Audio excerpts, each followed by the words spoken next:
Welcome back, everybody, to DissedMedia, a startup story, the podcast where we take you behind the scenes of starting a business from the ground up. And we've been chronicling our venture as a business, as a media business, which, as a lot of you know, when I first started this thing, and even have this pinned to our TikTok, like I don't have a background in media. I have a background in business and academia. And this venture of media was completely new to me, but wanted to get into it for a lot of reasons. Primarily, we hear about social media a lot. We hear about SEO, about putting posts out there, putting yourself out on social media, trying to garner a following. And quite honestly, it's much easier said than done. It requires discipline, practice, putting things out there that work and don't work and testing it, looking at the numbers and doing all kinds of stuff. And we've learned a lot in our startup journey of becoming what we have moved into. The funny thing about entrepreneurism, funny thing about starting a business is you don't ever sometimes plan for it.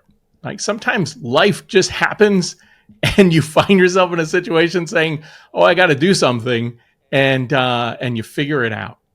Our next guest, that is a kind of their story. I'm happy to welcome to the podcast today, Lindsay Pinchuk. Lindsay, how are you? I'm good. Thank you so much, Ben, for having me. I appreciate it. Thank you. Thank you for taking your time to share your knowledge and your wisdom. And we get to learn from you. And I love that because this is something that we try to do often, is create an environment where people can learn that starting a business, being an entrepreneur, it can be fun, but it's a lot of work. Yes, and I'm happy to share whatever you feel is needed for your community. I am not a gatekeeper at all, and I think we learn best from each other. And I think as entrepreneurs, the best lessons that we learn are from one another, truly. I'm glad you said that. One of the things I wanted to ask about, because looking into your origin story a little bit, you fell into entrepreneurship, it seems. Tell me a little bit about how you got into what you're doing today and maybe the path that led into that. Yeah, so I actually had a corporate career I loved. I worked in magazine publishing, which I loved it. I worked at the Hearst Corporation for publications like Redbook and Good Housekeeping, and there was not a day that I woke up that I was like, I don't want to go to work. I loved what I did. And around the time that my husband and I were starting a family or trying to start a family, I said to him, there's really nowhere for me to meet other women who are pregnant. And I was like, there has to be some kind of business in this. Like there's prenatal yoga, but it's at 5 p.m. and I work in the Loop until 5 p.m., which I'm in Chicago. And so there was really just nowhere for me to connect with other expectant moms. And so I said, I think I'm going to start hosting some events to bring this community together. There really is nothing here in Chicago.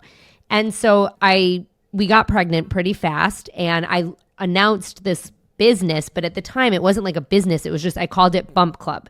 And I announced it, and I announced it before I announced my pregnancy, actually. So people were kind of like, that's weird. Like, and I think everyone expected that I was going to, have a baby at some point soon, because my husband and I at that point had been married for about 4 years. And so I started hosting events for expectant moms. I actually announced my pregnancy the week of the very first event. And it was very word of mouth. This was in 2010. You have to think back to what social media looked like at that point, and it really was non-existent. It was kind of right after Facebook dropped the EDU email situation and you were able to go on, but there were no business Facebook pages. Instagram didn't exist then. And there was just really it was a very different space than it is now. And so I started hosting these events for expectant moms, very word of mouth. It was like, do you know someone who's pregnant? Send them to Bump Club. And all throughout my pregnancy, every month, I hosted an event or two in Chicago. Now, if people who know me know, I don't really do things half-assed. And so I was like, we have to get gift bags, and I want to get products for giveaways. And I worked in ad sales and sponsorship. So I was very well-versed in reaching out to corporations and companies, and I started to do that. And so we started hosting free events, then paid events. And then I started having brands say to me, I'd like to sponsor these events. I had 100 women that were coming to dinners every single month that were pregnant, and it's very hard to reach pregnant women. I mean, you have 6 months to really capture them. And so I started hosting these events. And then I had my baby. I had my first daughter. And after I had her and I was on maternity leave, she was thankfully a very good sleeper. And I had a lot of time to continue with this business and to see where it went while I was on maternity leave. I went back to the corporate job after 3 months, and I had a very nasty boss. And she told me that if she heard that I had a side hustle and that if she found out that I was working on my side hustle during her time, there were going to be consequences. Those were her words. And I told my husband, I think that I need to leave. I said, I don't think I can work for someone like this. And I think I'm going to give this a shot. And I asked myself the question that I asked before making every big decision. It's my litmus test. I said, what's the worst that happens? And the worst that happened was that it didn't work out. And I went back and found a corporate job. And the second question to that is, can I live with that? And the answer was yes. And so I quit my job. And it was a very big change for our family. I had a really nice salary, I had a very nice expense account, and all of a sudden I was on my own, and we had a nanny, and I cut her down to 3 days a week, and there were a lot of changes. But I became an entrepreneur, and within the first year I was able to hire my first employee. I started this company, just by doing 2 events a month. We were doing, by the end of the second year, probably 4 or 5 events a month in Chicago. And we started hosting events in other cities. Because of word of mouth and people talking about this to their friends, I had women in Austin, women in Minneapolis reaching out to me, and we started expanding. Through a lot of the partnerships with the baby brands, I then had Target and Nordstrom reach out to me. And I started doing very big programming for them. And I essentially grew this company to reach 3 million people a month, and we were generating 7 figures in revenue. And you have to remember, there's no product. It was just a community. It was a media company, essentially. And in the summer of 2018, I was approached by 3 different entities for possible acquisition. Oddly, all of them through LinkedIn. It was very weird. And I ended up, it was kind of really coincidental. But I ended up selling the business in 2019, and I went and worked for the new corporation for 2 years. I was the face of this company, and so it was kind of one of those things that I had to go. I had to go with the company. It wouldn't have made sense for me not to, but it was not a great situation. And after 2 years, I decided it was time to exit, and I really wanted to help other women business owners. I wanted to help other women business owners grow their business like I did, which was with 0 investment. I bootstrapped the whole thing, and very simple marketing practices. I'm a marketer at heart. I understand how it works. And a lot of times I see businesses leave out a lot of very basic, critical strategies from the get-go. And so I was like, how can I take my experience and teach it to other women? And so I started my second company at that point after I left, called Dear Found Her. And Dear Found Her started originally as a podcast, and now it is a mentorship, it is a newsletter, it is a networking community. We have events in person, all for women business owners over 40 who are navigating entrepreneurship. And that's how I got to where I am today. I mean, obviously there's a lot that happens in between, but that's the headline. Those are the headlines. As you were giving the rundown there, early on as I'm listening, what I'm hearing is this transition. It's a big disruption to leave a very well-paying job to go on your own. And how much time were you giving yourself? Like, how much runway did you have? Because I know you said the initial investment was small, which is good. But what was is it 6 months, a year, 2 years, and then we're going to have to do something about this? I have to be honest, because you said like you kind of fell into entrepreneurship. I never really thought about that. I kind of just, in my head, I'm so grateful that I have such an amazing and supportive husband, and he had a great job. He has a great job now, and he did at the time. And I kind of just knew that if it wasn't working, that I would find something else. And that was it. You have to remember, this business I didn't have a product. There wasn't a lot of overhead. If I ever had to shut down the business, it would have been very easy to do. It was a community, and it was, basically an online database. And then eventually we had social media and partnerships, and the business was largely me. It was largely me and my relationships. And so I kind of just had the notion that as long as it was working, we would continue doing it. And yes, there were definitely moments that I was like, oh my God, should I keep going with this? I would say within the first year and a half, we were generating well over six figures. And it was really within the first 3 years that we had our first 7-figure year. And so, it was really, I would say it was a first-class education in business. I mean, I have a master's degree in integrated marketing communications. And yes, I had to take a finance class, one that I hated during that degree. But, this was hands-on business experience. Like, I learned business by building one. And, I really, maybe it wasn't so smart that I did it like that, but I wanted to give it a go. I also, oddly, like during the first 6 months, I had multiple people within the magazine industry reach out to me and ask me for consulting projects and ask me if I wanted to, do anything on the side. I actually declined them all because I wholeheartedly felt I had to give everything to my business. But just knowing that I was still relevant and people still were thinking of me, I knew that if I needed to go back and find a job, it wouldn't be a hard thing to do. But I think if it ever got to a point where my business was losing money and I wasn't able to pay myself and it was detrimental to my family, then I would have closed it. And that was it. And that was how I thought about it. Funny that you mentioned media and you're there in Chicago. Years ago, when I was working with Coca-Cola, I was also working with News Corp at the time. They used to have an office there on Wacker, East Wacker, I believe. And anyway, the reason that we would go there is, we were doing a lot of projects with advertising, and they're the ones who did all the mailers and the little placards on shopping carts and, bus terminals and all kinds of stuff. It seems like Chicago's kind of a big media town. It's a huge media town. I think it's changed a lot. I do think over the years it's changed a lot. But when I was working in media, it was like the height of media. And every publication had ad sales offices here. A lot of the very large media agencies are here. Starcom is here. OMD is here. Spark is here, which is a subsidiary of Starcom and Leo Burnett. There's so many different big agencies here as well. And yeah, it is a huge town for media. As you tell the story, you kind of layer it, and I know some of this is because it's almost very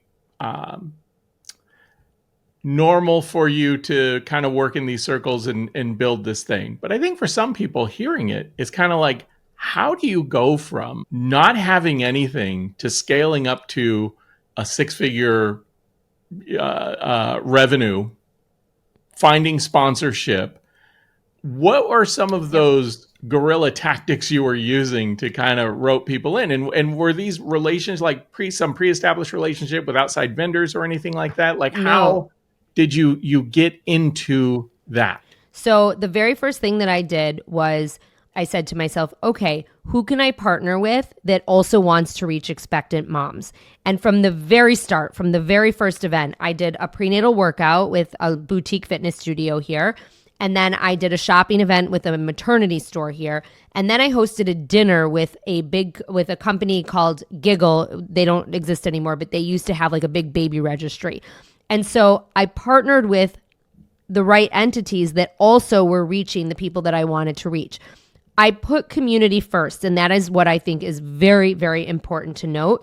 Like, I was not in this to make money at first. I mean, it was all about the community. It was servicing expectant women and making sure they had the best resources, the best knowledge, the best education, the best experts, and then that they got to meet each other and form community.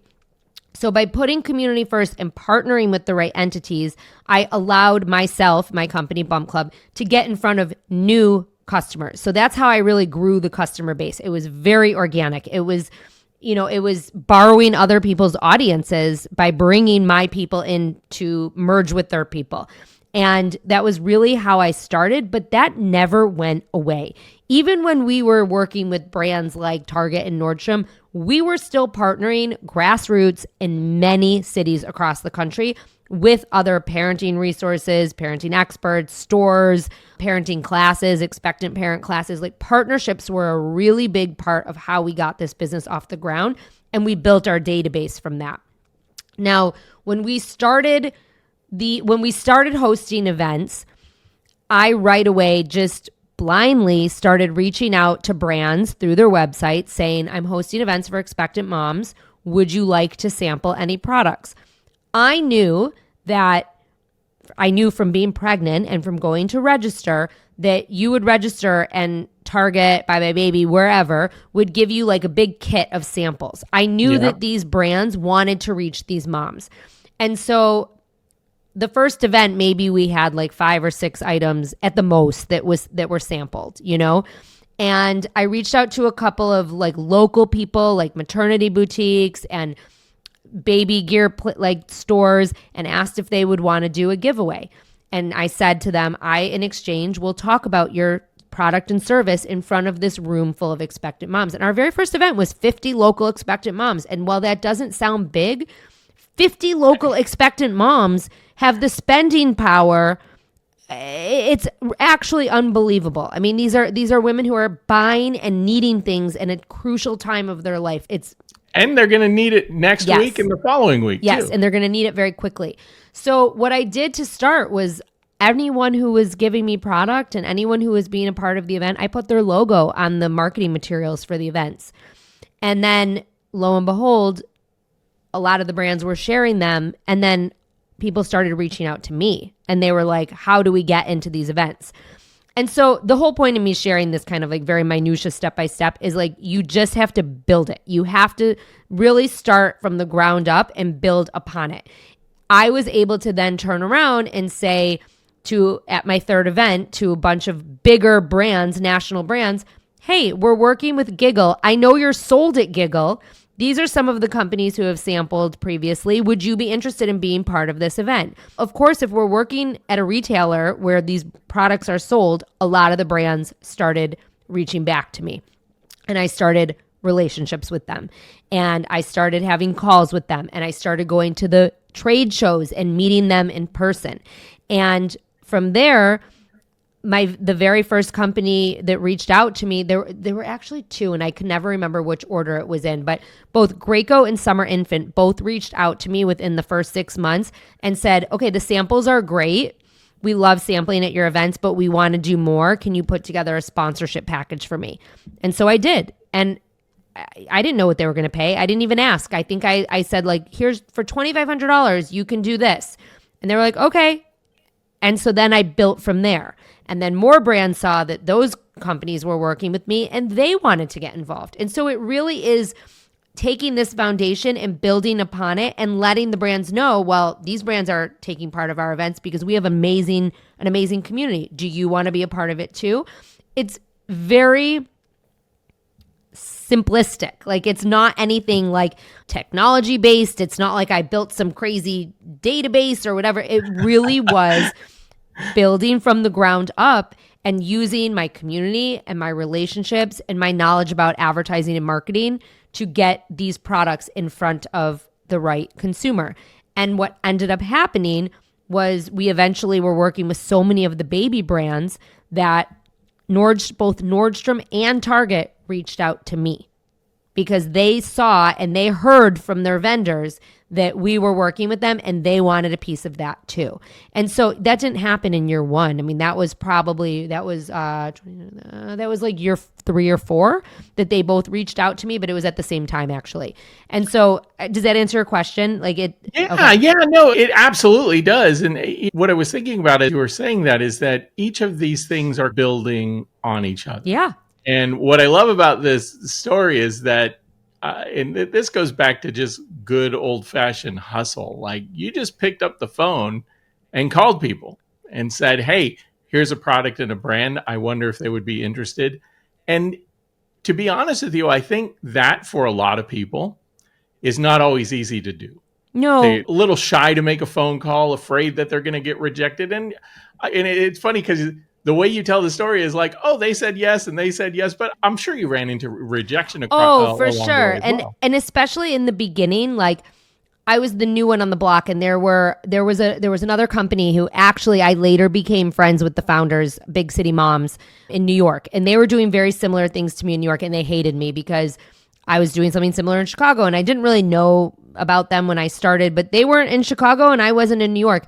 And I would run into like budget constraints. So like, especially in the beginning, like I would reach out to a brand and they're like, oh, well, we spent our whole budget this year with Big City Moms. But then like the next year, they allocated budget for me too, because I was in Chicago, and there's not just moms in New York, there's moms in Chicago also. So yes, and there were definitely plenty of brands who they would say to me, oh, we don't have any budget, but we'll send you swaddles to sample. And to some degree, that was fine because I had these amazing gift bags. Like if you go on YouTube and you search Bump Club and Beyond, you can see people unboxing our gift bags still to this day. Like they're amazing videos.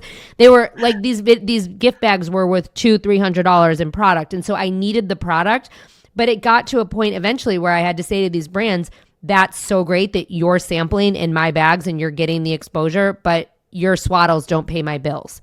So we need to find some way to also have some kind of monetary component for sponsorship. Our community is very valuable to you. But it took time to get to that point, right? Like it was a lot of reputation building and hosting events that people were coming to. And I had pictures and videos and really building this viable concept and showing the brands, these are the women that are coming, they're selling them out, they're your audience, and you want to reach them. And you want me to talk about them. You want me to talk about your product to them. That is really awesome. I mean, I just love the way that this is a niche market. And I recall from when my wife and I, when she was pregnant, the amount of study that you put into baby products. And all of a sudden you become the baby product expert. I was actually just saying the other day as we were, driving around town, I said, there's no more Babies R Us. There's no more Bye Bye Baby. There's like where is that place you go now to be, if you're an expectant mother, where do you go to? I mean, sure there's I'll Target, tell you, you Walmart. go to Babylist, which is an online registry aggregator, which we did a lot of work with them back in the day when they first started and we were starting. And then you go to Target. Like Target still has a registry, but you have to remember, like the people who are working the registry at Target, they're not car seat techs. They're not experts in the baby space. It's a very different situation. And then there's independent retailers, which there are still a lot of independent retailers intact in the baby space, but there are a lot who have gone under. Yeah. It's really been disrupted a lot by online and everything else. But okay, transitioning, because I know that was a chapter and you've continued to evolve and do other things. So as you move from this business, and sounds like at some point you transitioned out of it, you sold it, did not necessarily didn't have the enthusiasm around it maybe as you did before. How did you find your next thing to focus on? So it was interesting after I sold the business, everyone thinks when you sell a company, it's all rainbows and unicorns and everything is amazing. And this was not. I mean, I could talk to you for hours about this stage. I mean, even this little 2-year period where I was in a very corporately abusive situation. And the people who bought my business made a lot of promises that were not fulfilled. They were in breach of contract as well. If you don't mind, let me interrupt you for a second. How many employees did you have when you sold? So I had 10 when I sold, and then I had like maybe another 10 that were contractors. Okay.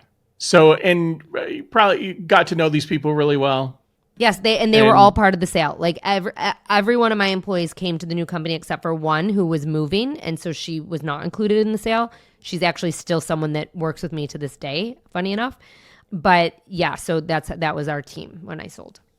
Yeah. And I think as a founder, as a business owner, when your people move to a new thing, you want to make sure they're taken care of. Sounds might not have necessarily been a great transition.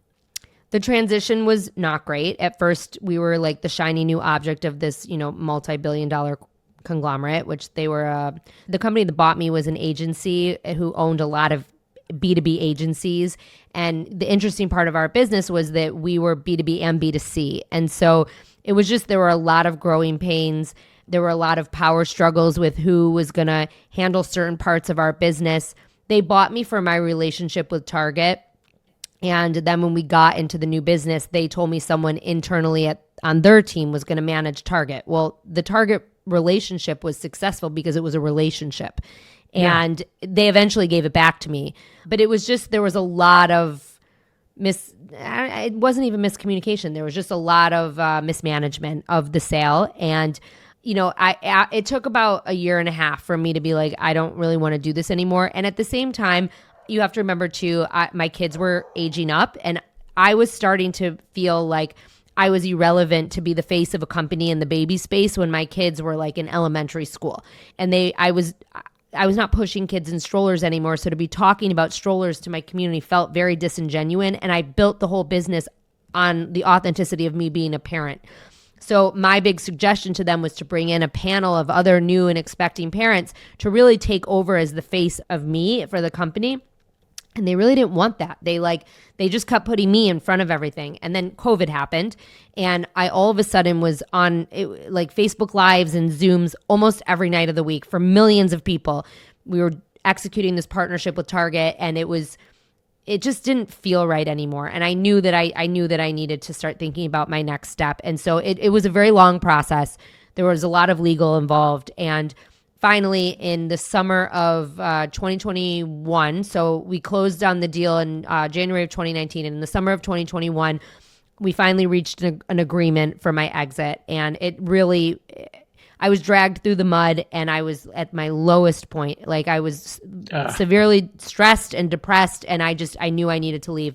And through that process, I also knew that I one day needed to share this story and I needed to share with others because I did not want this to happen to other people. And I also felt like when I finally left the business and I took a minute, which I did, we took a vacation, and it was on that vacation that I thought to myself, well, what was it that made Bump Club so successful? And it really was this very organic approach to marketing and this very simplistic way that I did things. And I was like, I need to teach other small business owners how to do this. I think so many small business owners are chasing the next trend and, pointing and dancing on social media, and they're forgetting about these very basic principles that when you put them into place will help you to grow a business. And I created a framework. And the framework is called SWEEP. It stands for social media, website, emails, events, partnerships, and publicity. And that is what I did to build Bump Club and beyond. And so when I came back from this trip and after kind of digesting and taking some time, I was like, I need to do something to support women entrepreneurs. And I started my podcast. And I started really just interviewing people within my women founders in my network and sharing their stories. And from there, people started asking me, well, can I hire you? Can you mentor me? I want to meet the other people who are listening to this podcast and who are commenting on social media. And so from their comments and their feedback, I first started a mentorship. And then at the end of the first year of the first cohort of the mentorship, they were like, we don't want to leave. And so I created a networking group for them that other people were then able to join. I launched a newsletter. And my whole goal is really just to share these very easy tactics that anyone can and should be applying to their business in order to grow it. And that's where I am today. I'm sure getting courted by a company that says, "Hey, we want to buy you," and I'm sure they came at you with all sorts of, "This is going to be great, and we're going to do this, that, and the other." And unfortunately, none of that. Well, maybe some of it, but sounds like maybe a lot of it didn't come to fruition. How, if for business owners that are out there that are maybe being courted by people who are interested in creating a partnership, what are some things that you might say in retrospect that you wish you would have done when you were going through it? Yes, and this is such a great question, Ben, so thank you for asking. The first piece of advice that I'm going to give actually came from another female founder and a friend of mine, Jill Smokler from Scary Mommy.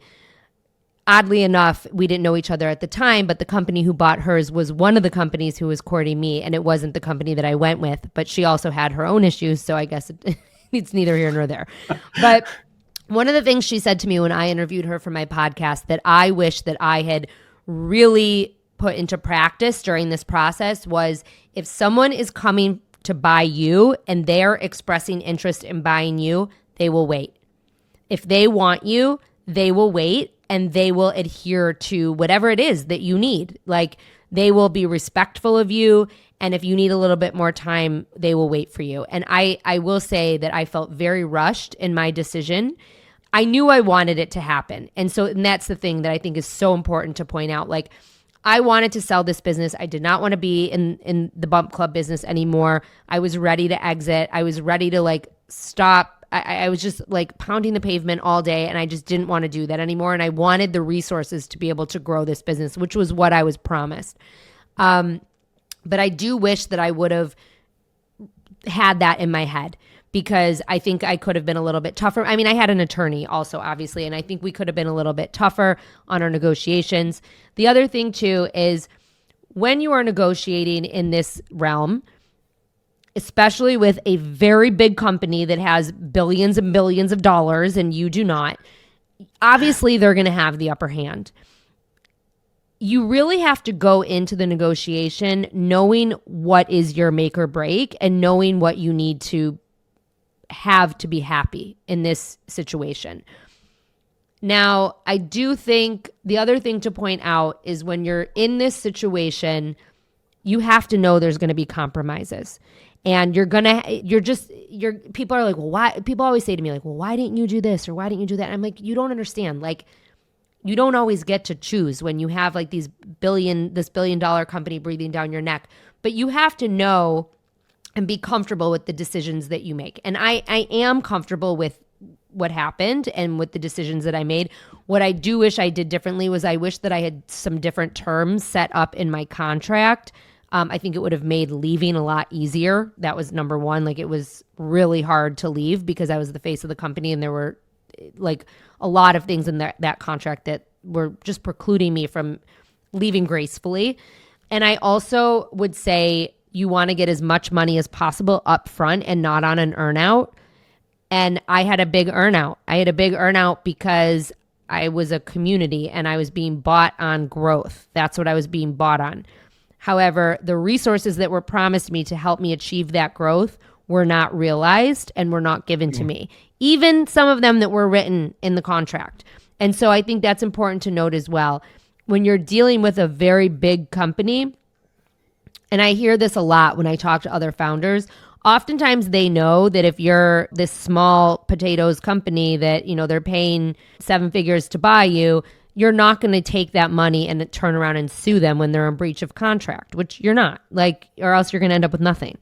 And they knew that. And that was where the corporate bullying situation came in. Like, they knew that I was not going to do that. And so, I think just having things in writing and understanding that when you are bought, it is no longer yours. It doesn't matter what anyone tells you during the negotiation. I was told business as usual, it's going to be business as usual, but we're giving you rocket fuel to grow your business. I was told we want Bum Club to be a household name. We want your face. We want you to be, it is not yours anymore. And you have to walk into that sale knowing that it's not, you don't have control anymore. So they built some pay incentives based on performance, but then neglected to provide the resources for you to hit those targets. Correct. They did that. And then the other thing that happened was with the Target situation, like Target was our largest revenue driver. And when we were acquired, they immediately put someone from their team on the Target business, and they took it from underneath. So how are you supposed to maintain the growth potential when they've siphoned off? Correct. And the interesting thing that happened with this was I was fighting to get it back the entire first year. And the woman that they gave it to, as it turned out, never reached out to Target to begin with because she was looking for a new job, and she left. She left the company at the end of the first year, and she went to Salesforce actually. And so when she left, I said to them, like, this is like, I need to have this back in my control because no one else has the power or the understanding of what this relationship looked like. And so they gave it back to us. And within 6 weeks, my team had turned on a deal with Target that was like our largest deal post-acquisition. It was a 7-figure, to put it into perspective, our Target relationship prior to acquisition was a 6-figure deal, like low 6-figure. And this was a mid 7-figure deal in 300 Target stores, and it was supposed to be March of 2020. So Obviously, Right in the sweet spot. correct. But what ended up happening was Target came to us in February, at the end of February, and they said, we're going to have to cancel this because there's all of these like rumblings about what's going on with this potential virus. And before lockdown, I said, it was about a week or two prior, I said to the company, we need to take this online. Over my dead body, are we losing this revenue? And we have to take this online. And so before lockdown even took place, I had employees fly into Chicago. We led a webinar from a hotel ballroom. We ended up having a call to action where our fulfillment center sent out gift bags to the people who were slated to come to the stores. So we distributed 10,000 gift bags via mail. And this all took place before March 13th of 2020. And it was so successful. And we were online when lockdown happened that Target ended up coming back to us and saying, let's keep going.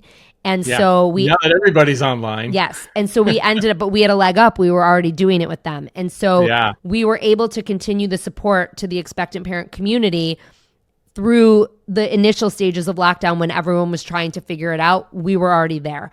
And this was a program that they ended up renewing it many times. Even after I left Bump Club in 2021, they were still working with Target. However, it was too late for my earnout. And that was the unfortunate situation. Man, it was such crazy times, but what a weird instance that you had this instinct for what was coming without having any idea what was coming. Yeah. That is amazing. So transitioning away from that business, and now you're doing something, as you mentioned before, more podcasting, more speaking, engaging with others, helping small businesses, women-owned businesses really flourish and thrive from some of these things that you've learned, which is amazing because one of the things, what we try to do, we try and attack things from kind of an academic learning standpoint. We provide, put a lot of content out there around leadership and management and mentoring and things of that nature. But I love the fact that you are targeting a very good group. In fact, I think I was reading recently that African-American female entrepreneurs are the largest and fastest growing group of entrepreneurs in this country right now. That statistic does not surprise me. Yeah, it's absolutely amazing. And it's funny because I've been saying this for years. I've been teaching for 20 years now.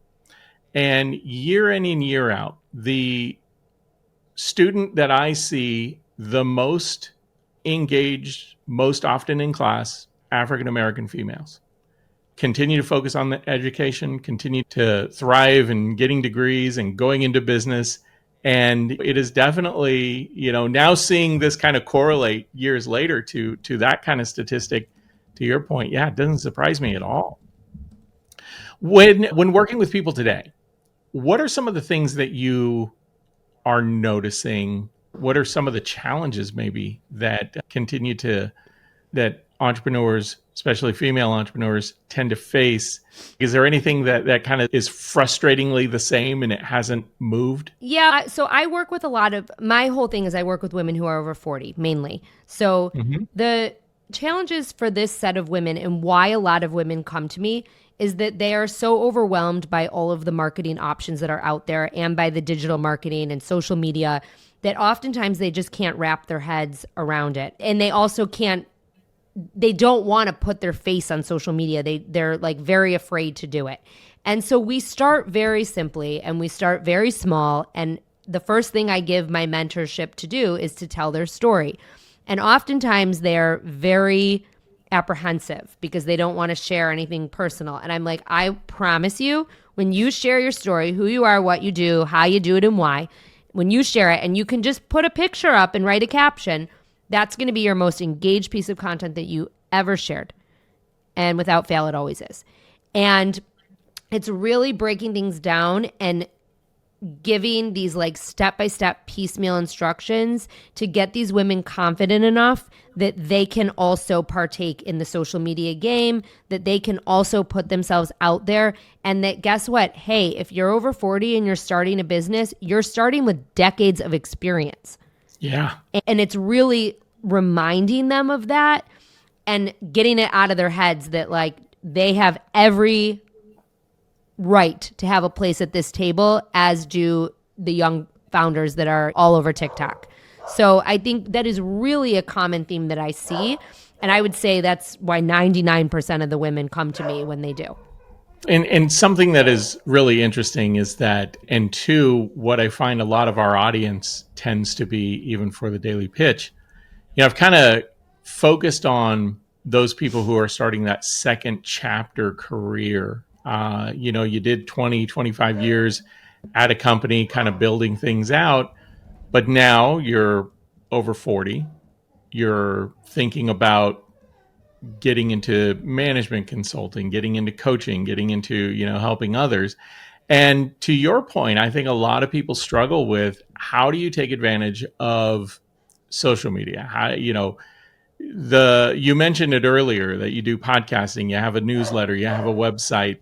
And a lot of people, they hear that and they're like, gosh, how do you even start that? Where do you even begin with? The other thing I love that you mentioned is authenticity. And one of the things that I continue to find, so many people want to hear the genuine story. We have always tried to, with this podcast, it kind of launched as behind the scenes. Hear it, we're either gonna go bankrupt, we're gonna fall apart, or something. We're gonna make something of it. But either way, people are gonna learn from it, and that's kind of the way we've approached this. And I think people really appreciate that, not trying to hype it up like you often see in social media, and people saying, taking these selfies and Instagram photos and everything with environments that positive up all the time. It just isn't. No, it isn't. And I will say that the number one compliment I get, and I had this the other day, I gave a speech the other day, and a lot of the women who came up to me after, they were like, you're the same. They were like, you're like, just like you are on social media. I'm like, yes, no shit. I was like, you gotta be. I don't show up differently on social as I do in person. And I never have. Even before social media was a part of the business landscape, I was showing up on my blog and I was sharing things and I was being vulnerable as an expectant mom. And I think that it's really important to not only share the positive, and you often connect better with your community when you share the crappy things that happen to you in business or in life, and people see that you're human and they relate to you. And that is a big piece of what I share on a daily basis on both my personal and my professional accounts.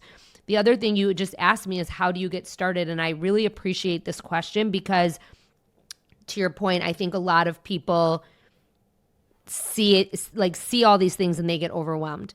And my answer to that is, you pick one.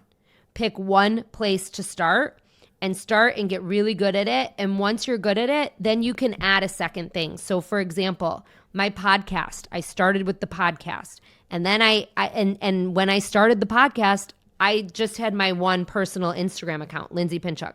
And then I realized about a year in that maybe a little less. It needed its own Instagram account. And so I created an Instagram account. But the content that I shared there was very much repurposed content from the podcast. It wasn't like I was creating all new content for it. I really took the content and I repurposed it. And then now I have this newsletter and I repurposed the content from the podcast and from the social media, and I repurpose it for the newsletter. And so it's just another touch point that I usually share very similar themes, very similar stories. And it's part of my framework, which is sweep. And that's, you have to be in all of these places, but not in all of these places with a different message. You want to be in all of these places with the same message. And then you're known for something. That's really important, and something that I learned early on when I first, outside of this, like when I first just got into the social media thing, we would all love to think that we're going to create a post and everyone's going to see it and then magic will happen. The reality is sometimes they need to see it 2 times, 3 times. Sometimes they need to see it on LinkedIn versus X versus Instagram. And it's not that it's, to your point, it's not that it's different. It's just that it's framed differently for that platform, but it's ultimately kind of the same content. It's repurposed, as you mentioned.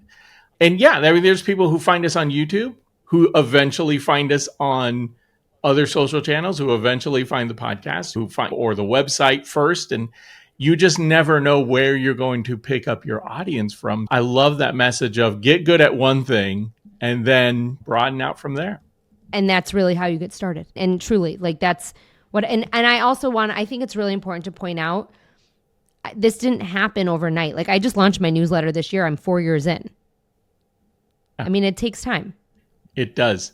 As one of our early board members said, audiences take time, and that they do. Well, Lindsay, one of the things I wanted to make sure that people do know is, how do they reach you? How do they find you? I know you've got an audience of people out there, but if this is the first time we're learning about Lindsay, how do we connect? Yeah, the best place is to find me on Instagram at Dear Found Her, and you could also go to dearfoundher.com. That's my website, and there's my email and everything is there as well. I would say those are the best places to reach me. Awesome. Well, Lindsay, I appreciate all that you've shared. Man, what a journey! Well, just from building it out of something that you identified the fact that there was an audience that had to be there. There were other people like you that had to be out there looking for this information, and scaling that up into a multi-million-dollar opportunity, and then now transitioning to this other element that you do as well. Lindsay, any parting words, messages, things that you'd like to say as we kind of bring things to a close? I would say, like, if you're an entrepreneur, don't sweat the small stuff. And I know that sounds really cliche, but I think it's very easy to get hung up on making sure everything's right and the little details, and don't sweat that stuff. Like, people don't remember those things anyway, only you do. And it's really just the most important thing to get started and to be consistent and to show up consistently and with a message that is true to you and to the person that you want to be. And I think that by showing up and being yourself, that in and of itself is the number one thing that you could be doing for your brand and your company. That is awesome advice. That is so well appreciated. And like you said, sometimes we hear these messages from founders and we always hear things. It's one of the reasons, again, that we started this podcast, is because I want people to, when we get to a point where we're like, wow, this is great, and people are tuning in, we've got, this big following, go back and listen to the early episodes. Go back and hear where we started from, because it hasn't always been easy. It hasn't always been fun. And, there are challenges. You get hit with stuff. And that's a fun part of chronicling what we're doing, is people get to hear that, as it's happening. So, well, everybody, and Lindsay, thank you so much for your time, your wisdom. Thank you for having me. Thank you so much. Everybody else, thank you guys for checking out DissedMedia, A Startup Story. As I say, share this with a friend, like it, give us a rating, tell us what you think. Go to our website, thedailypitch.news, and send us a message. If you hear something that you're interested in, reach out, let us know. We'll definitely get back with you. And if you have a story to share and you want to come on the show and share it with us, by all means, please do. Until next time, thank you very much, everybody. Have a good one. Thanks for listening to DissedMedia, A Startup Story. This podcast was produced and edited by Ben Olmos and is a production of DissedMedia Corporation.